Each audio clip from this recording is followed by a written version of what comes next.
It's time for this week's episode of Brandon Sports Talk, featuring in-depth interviews from those who are trending in the world of athletics. And now, here's the host of Brandon Sports Talk, Brandon Pate.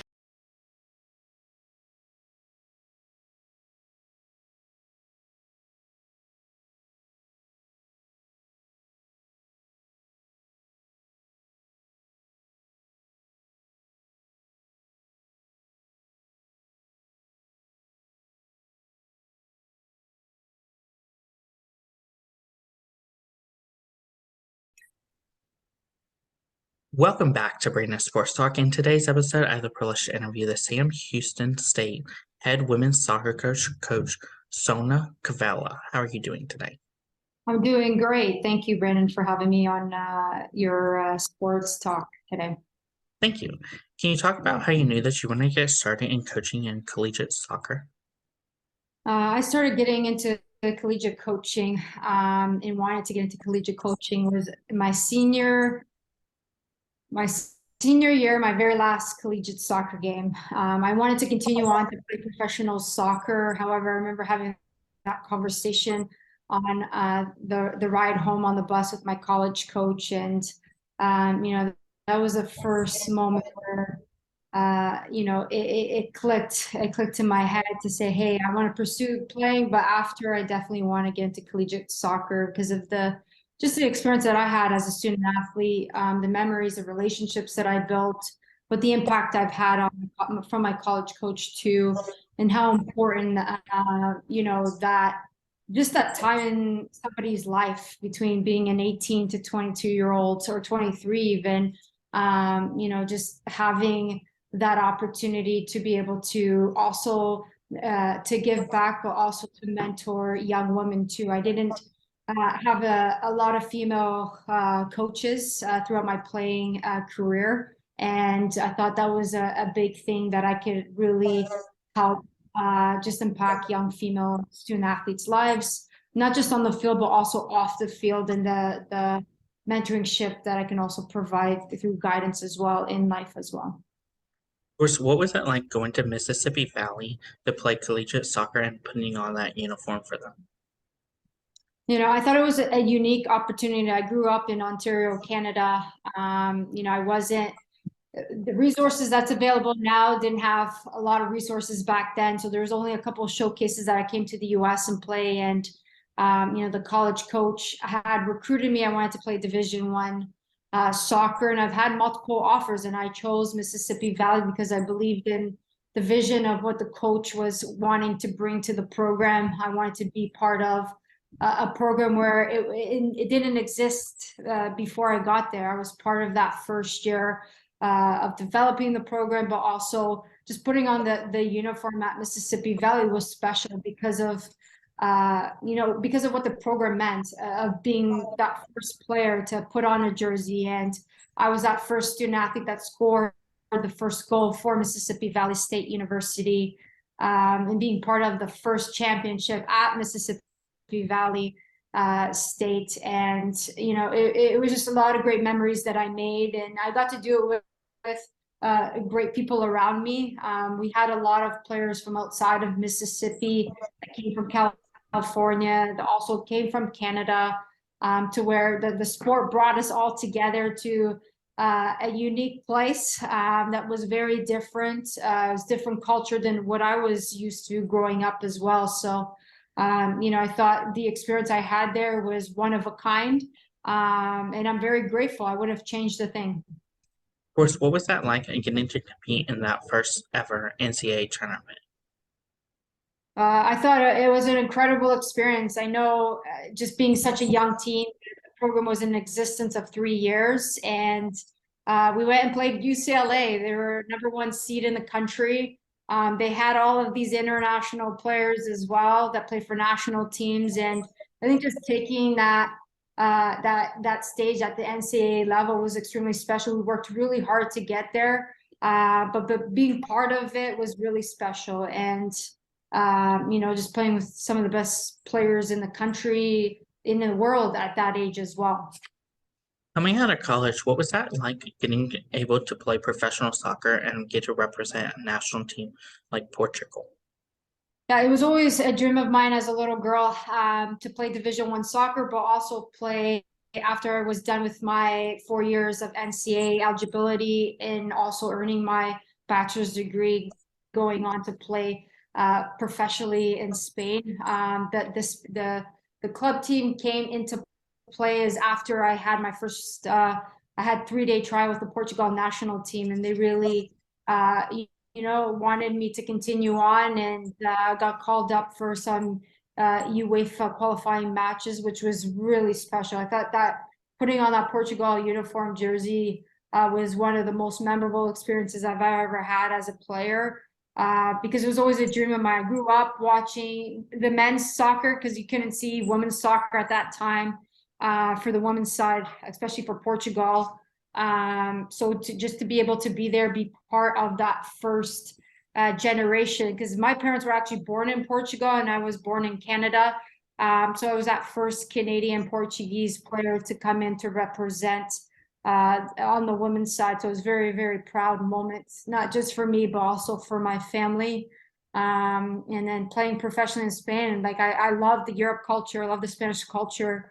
They live, breathe everything football there. So, or soccer is obviously what we call it here in North America, but it's part of the culture of every day. And I'm glad that I had a chance to live and also be able to achieve those other dreams that I've set for myself.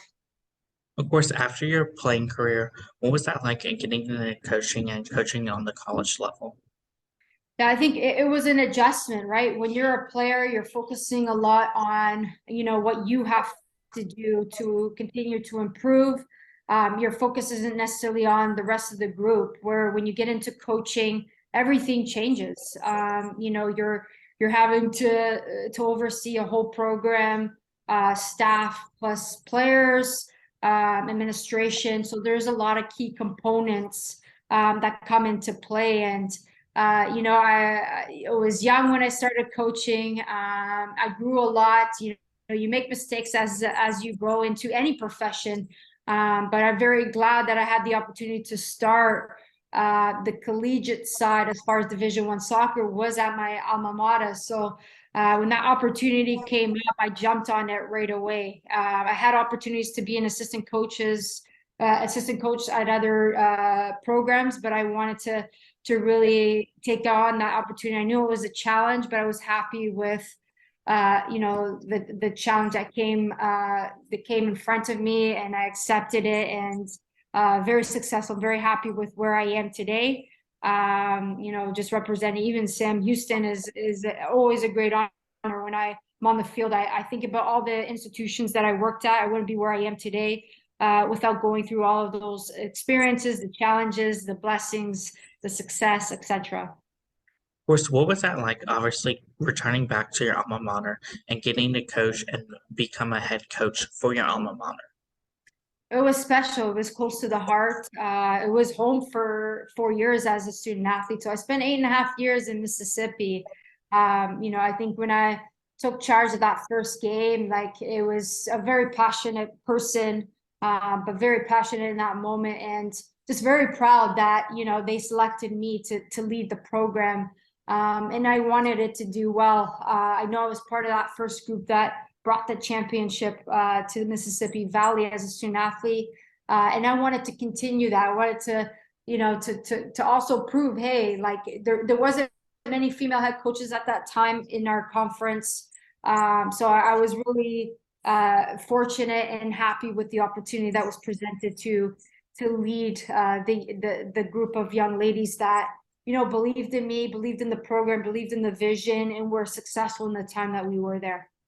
Coming back to your alma mater, what was that like bringing over your professional soccer experience, representing Portugal and representing the national team? I think being able to work under different coaches from different countries, because I played soccer in 4 countries, allowed me to be able to, not just demonstrate, but also be able to adapt and understanding just people in general. You're dealing with different people from different areas of the United States as well, different backgrounds, and being able to, just create that one vision where everyone can get there, but they can get there in different ways, but also being able to work with the individual players to where they always feel like they're part of a team, that really help put all of the puzzles together and be able to establish, the goals that I had for the program, but also being able to bring everyone together and achieving or working towards one goal. While at Mississippi Valley as a head coach, what were some of your biggest accomplishments? Biggest accomplishment there was winning the SWAC championship and competing in the NCAA tournament. I was there for 5 seasons. We went to the finals 3 out of the 5. We won a regular championship as well there. So it was that, but also seeing my players graduate and seeing them work so hard over the 4 years and seeing them achieve the championship, but also earning that degree, but being able to remember those moments that we had together. I have some players on my social media that coached 10 years ago, and they still talk about those moments, which those moments never get away from you. There's always great to have those reflections and seeing them go through the process, and even me going through the process of developing as a coach in my younger years of coaching, of how much I grown as a person, also as a coach, just extremely special. What was that transition like, leaving your alma mater to take over at Cleveland State as the head coach? Yeah, I was excited. It gave me an opportunity to go into a new conference, the Horizon League. It was very different than coaching in the South. We're used to coaching all year round here and not sharing our field with really anyone during the day. I thought that transition was very different, going into colder weather and having to share your field with at least 8 other sports was a big adjustment for me. However, there's a lot of great memories we made in my first season there. We broke records, had great results, great improvement during that time, including in the second season as well. So as I look at, recruiting in Midwest players, very different. They're recruiting players from different parts of the United States. So, I think just being able to travel, I think in that conference, you're getting home at 4 o'clock almost every single game. So in the morning. So that was a big challenge, not just for me, but also our student athletes during that time. But however, we built great relationships with a lot of the staff members there, and a lot of players had great experiences as well. What was that experience like, going to Pirate View AMN and getting to coach there? The opportunity that opened up for Prairie View A, and I'm very fortunate that I got a chance to work with the AD at Mississippi Valley, who became the AD at Prairie View. So, he called me for the job. He wanted the program to win the first championship. It was years that the program was in existence. It's never won its first championship. So that was the call that I got, and I felt extremely proud. I accepted the position, and coming into Prairie View and be able to do what we did there in 4 years is incredible in such a short time as well. So, it's a great place, special place that will always be in my heart. We recruited quality players as well, quality student athletes, and we were able to build that program to where it was nationally recognized. People never knew about Prairie View until we put it on the map, and there was a lot of hard work that came into it from the staff, from the players, and then buying into the vision as well. As a coach, what has that transition been like, from first starting at Mississippi to now going to Texas and going to Sam Houston State? I think it's been an incredible journey for me. There's a lot of people I've met, through all the programs that I've worked with. And it's been such a great blessing, for Bobby and Chris and our president of Sam Houston, They all believed in me. I believe in myself. I know I'm the right person and continue to be the right person every single day for this program here, to represent Sam Houston and our university. Our players have done such a great job this spring improving. We're bringing in a solid class as well. So we are in the right direction as far as where this program is moving. And, we are excited each day of getting better, and we've been able to see that. And I'm just happy with this transition. I think every opportunity that is presented, you can't ever take it for granted. You got to work every single day and give your best every day. And that's what I've done with everywhere that I've been. And I'm excited to bring this first championship to Sam Houston. Women's soccer, will be recognized, and we're working towards it. Our players are working really hard. Our staff is working really hard. So, we're excited to be here. What was that feeling like as a head coach, getting to step on that field for the first time for Sam Houston? It was a great moment. I was just very, very happy, just to be here. And I had a chance to just meet the players for a couple of weeks before we took our first game. And we played McNeese State. That was the first county game that we had in August. And we played really well. I know we lost the game 1-0. Could have gone either way, but we created a lot of opportunities. And I was very impressed with the amount of time that we had and what the players were able to implement in that game within the first game. And, we held our head high going into the next match. So, just incredibly proud and prouder now as well to see the growth that we've done in this first year. Of course, what does a typical game day look like for you as a head coach versus for your players? For me as a head coach, if our game's at 6:30 at home, I usually wake up. I try to go for a run as well, take care of myself, eat well, have my cup of coffee. I also go through, the whole starting 11, but not just the starting 11 of how I want the game to go based on different scenarios. So, I make some notes based on what could happen also, but also I know how to adjust if I need to in the moments of the game, depending on what's going on. I get updates from our athletic trainer to see where players are at.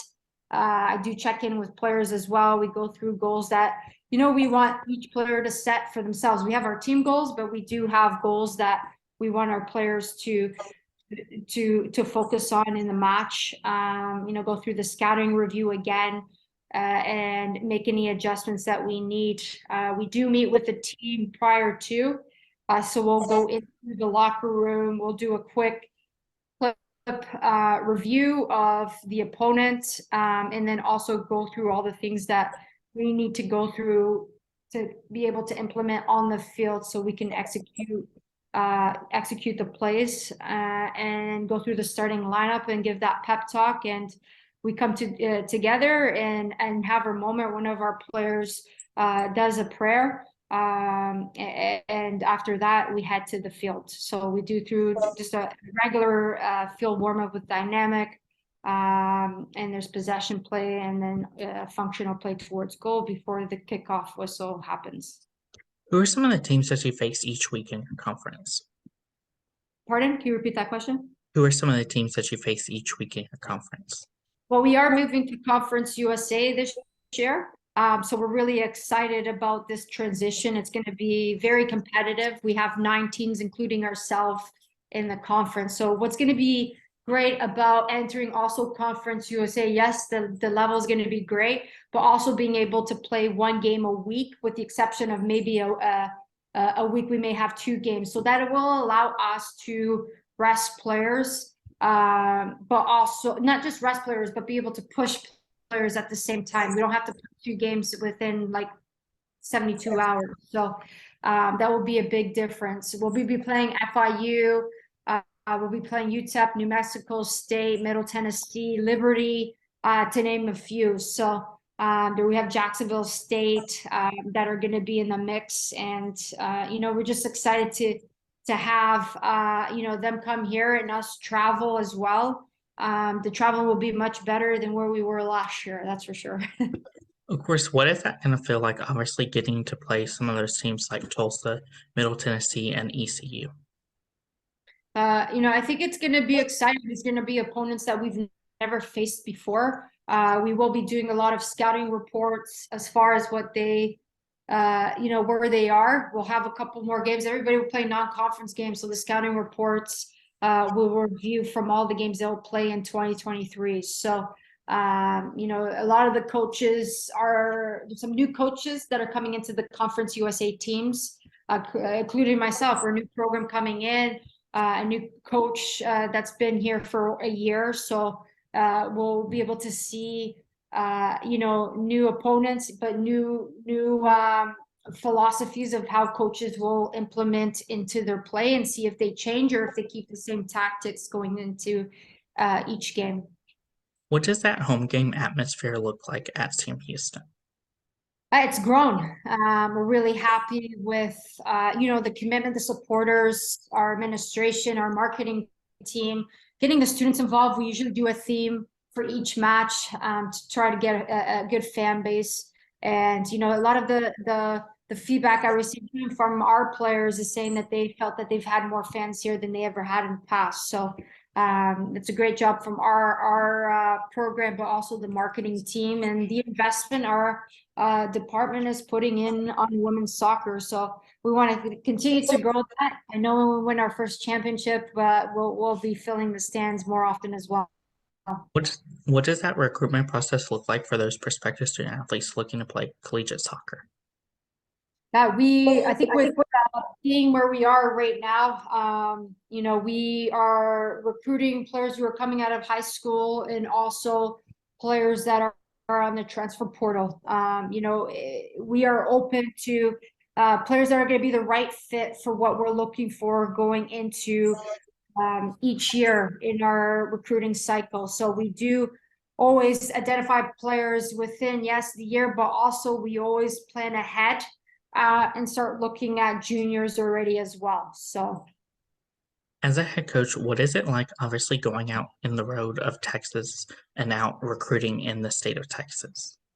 I think it's a great state where we could find great talent. Sam Houston is in a great location. We're off 45, so you got Houston south of us, you have Dallas north of us, and then you have Austin west of us as well, San Antonio. We have a lot of great talent within our state, and that's what we try to recruit first is our Texans in state first, and then we do also recruit out of state too, because we have to make sure we stay as competitive as possible. And academics plays a part as well as the athletic ability. What does that official visit look like at Sam Houston? Official visit when they come on our campus, they'll look to meet either with me first, depending on what time of day that they do come. I have my assistant coaches that meet with each department of what's going to be important for them to understand of what it takes to also be a student athlete, but also meet with compliance, our strength and conditioning, our nutritionist, as well as the coaching staff, the players. And they also do a walk through the whole campus to where they get to meet also, if they're available, with the academic advisor within the department to get a feel of what it's like to be on campus. At the end of the day, what we always tell our recruits too, and if this is the right fit, you'll know, and you'll leave here knowing that this is the right academic fit, right athletic fit, coaching staff, team, etc. As a head coach, what is it like getting to see those players put on that uniform for the first time as a freshman and the last time as a senior? It's special, and I tell my players every single day. I know they heard this yesterday too. It's just how quick everything goes by. I was just telling the team that, hey, like our freshman class is like from right now, they're almost done as freshmen. They're a couple of weeks away, and these 4 years just fly by. And as they do, even the seniors doing reflections, I always have them, give a talk in season. And also when we do special topics as a group to go over things that are important in their lives right now. And be able to give those not just tough lessons that they need to learn, but also their experience and talk about their experience. Because I know when I was a student athlete, how quick it went, and it's going faster and faster every year. As a head coach, was it like seeing those players get to put on that uniform for the first time, for the last time in college, and getting to go into the professional field, whether it's professional soccer and putting on the professional soccer uniforms? I think it's great to see how much they grow, and I have even players right now that have graduated college like 10 years ago, some 5 years ago in their professional careers, that they've went in whatever they studied, they've gone into excelling, and just very proud, I would say. I stay connected, I touch base with them. We have some players even from Purview that have graduated, that are in their master's program. Just proud, that's all I would say. And they've every player has worked really hard to get to where they are, for what they've earned, and we've always touched on that.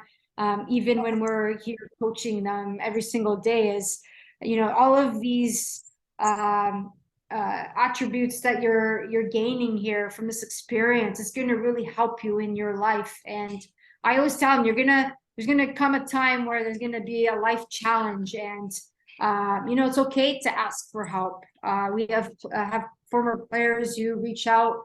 I've always already let them know, let me know if you need a reference letter, because I'm here not just to help them succeed. They're 4 years. I want them to be successful after they leave here, and know that I've done everything I can to help prepare them also for that next step.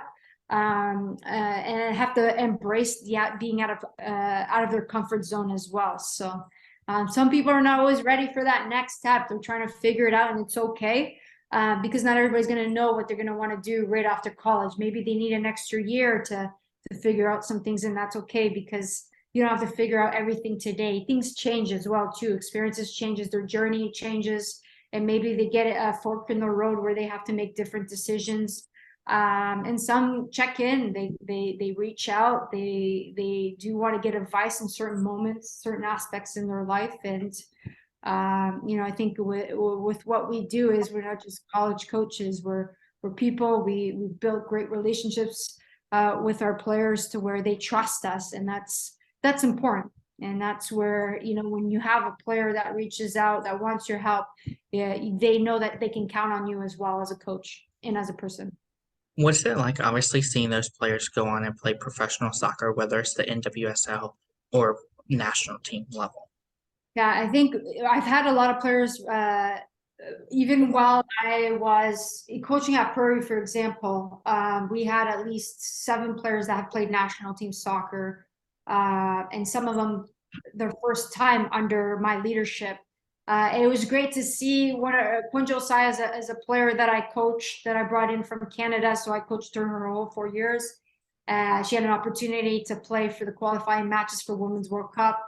And being able to see her play on TV, it was a great feeling. Like these players, and we want them to have dreams that, if they want to go play nationals, for a national team, play professional one day, we will always support them. And it's always great to see them continuing on. It's not always for everyone. There's a lot of commitment that you have to be able to embrace and push yourself to get to that level, but also seeing them really rise to those moments is I know I use the word special, but it's very unique, because only a small percentages get there, and when you see one of your players get there, is extremely special. What are some of your future plans for the program moving forward? Future plans is we're going to continue to recruit the best quality players that we can bring here to Sam Houston. We're recruiting not just in North America, we're open to the globe, which is going to make our program more competitive. We've implemented special topics that I think is extremely important to what we've been able to see here, and the growth that we've been able to see here this spring. Nutrition has played a huge part, and we're going to continue to stay with that consistently, with working with closely with our nutritionists, and being able to provide the best resources as possible for our student athletes to get the best experience that they can. A lot of times what we try to do is if we're going on the road, we want to try to take them to a place that is like that they wouldn't just be able to go. Like it could be, for example, like we took our players to Utah last year. We wanted to take them to a special restaurant that was unique to Utah, and we had an incredible experience. So as much as I want them to win the championships and graduate, I still want them to also enjoy that part of experiencing other things together as a team, which is important, that team bonding aspect. What advice would you give to those future collegiate athletes entering their first year of collegiate soccer? Can you repeat that first part? What advice would you give those collegiate athletes entering their first year of collegiate soccer? Sorry, I can't hear that question. Can you say that question again? What advice would you give those collegiate athletes entering their first year of collegiate soccer? Entering their first collegiate year of soccer? Mhm. So those players coming in, I think one of the biggest things that that's going to be important when it comes to providing the advice, and I think the biggest transition that they struggle with is understanding, hey, there's more training times than there are games, and it's a lot more competitive than it is through club soccer. So everyone is coming in to compete every single moment, and we establish those standards in our training session. So I think you have to be at your A game every single day, and that's one of the things we always tell our players is you're not being evaluated of how you just play on the field. You can't show up just for game days. You have to show up every single day to be able to train at a high level and make yourself accountable as well as your teammates accountable, but you got to make yourself accountable first. What advice would you give those collegiate athletes looking to play professionally? I think with the professional it's just a higher level when it comes to the psychological part, and that intakes also going into collegiate as well, but it is a step further to where they're not it's a lot tougher, you could say, in training sessions. The competitiveness is much higher level, and you have to be able to deal with players that don't like you because you're competing for a job. It's not just the NCAA side of things, it's a job. And I played with players from all over the world, from Brazil. Like this is their livelihood, and that's how they support their families. And every player's gonna do whatever it takes to earn a spot, to earn a salary when it comes to professional play. What advice would you give those professional athletes looking to get into college coaching?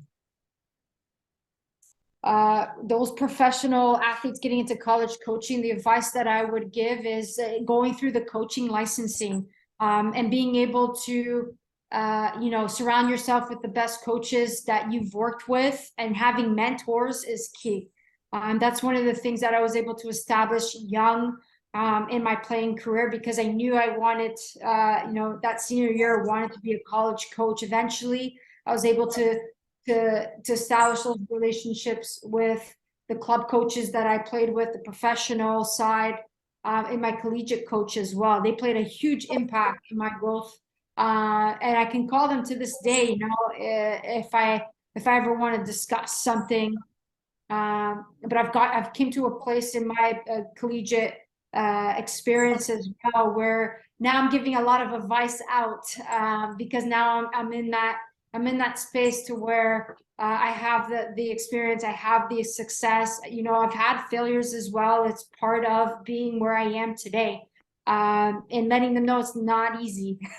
Coaching is not easy. You have to really be passionate about helping people, and helping people that want to get better, but you're also going to work with people who are here but don't always want to be don't always want to give 100%, and you have to do your best to try to motivate those players, and it's part of it. It's part of the learning tool for sure. What advice would you give those coaches looking to go back to their alma mater to coach just like you did? I think if the opportunity is there, and they enjoy the experience and want to be able to do, something like that, I always recommend trying to coach if you can, where you've been, where you've played.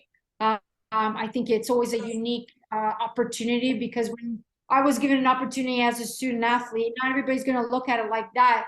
Is, hey, like, they gave me the opportunity, now it's my opportunity to help out and being able to help out the program also grow, and give those moments back as well. What advice would you give those future head coaches looking to get started and build their own program? You have to be in it for the long haul. When you're looking to build a program from scratch, it's very difficult.